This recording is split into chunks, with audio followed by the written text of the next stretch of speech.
So we're going to start today with I think you something something that you might say in that, like me, I have to say, I once was certainly of the belief that feminism was a force for good, motivated by equality and unity. Janice, is that true? Well, I used to think that as well, and I no longer do. One of the things I noticed when I started really listening to what feminists say about what they want and what they believe is that the terms love and cherish almost never come up, particularly when applied to men. And that was the thing that began to niggle at me after many years in which I called myself a feminist and I taught at various universities, and it began to strike me that even though all of the measurable goals of the feminist movement had clearly been attained, feminists didn't seem to be any happier about the state of the world. And in fact, it seemed to me that they were as angry or even angrier than they had ever been, very keen on lecturing men on toxic masculinity and everything else, very keen on telling men what they owed to women, which seemed to be everything.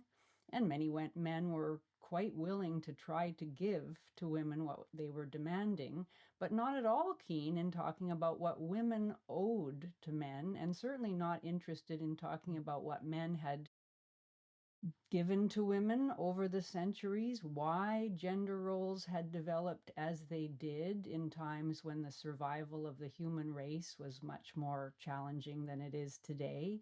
And, not at all interested in talking about gratitude or in praising men for the changes in society and in the social order that men had been willing to give to women. So that lack of gratitude, that anger, that accusatory tone, all of those began to really turn me off. And I also finally, I think the sort of assertion of female moral superiority really got to me as well. It was as if no matter what the situation, it was impossible for feminists to admit that women ever did wrong. And also, of course, as I just said, impossible for them to admit that men ever did right. And it began to strike me that feminism actually brought out the worst in women, exacerbating the qualities in feminine nature that are not conducive to social flourishing, and suppressing the qualities in female nature that are conducive to social flourishing, such as the empathy that we always hear about. Seems to me that feminism suppresses that.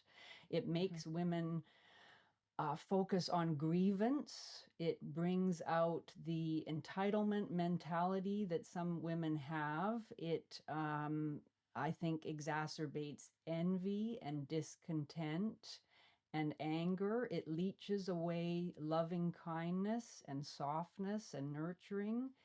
And for all the talk of how women are the ones who care for the weak, it seemed to me that it takes away caring from women.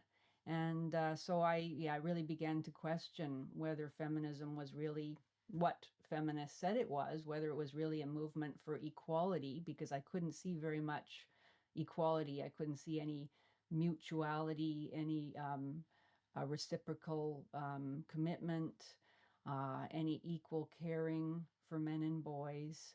And I began to read more deeply into feminism, even going back to the very early years of the feminist movement, way back to Mary Wollstonecraft in 1792 and Elizabeth Cady Stanton at the Declaration of Sentiments in Seneca Falls in 1848. And I was struck there by the anger and the accusation and the conviction of female moral superiority. And so that's when I really began to just to question everything that I had believed.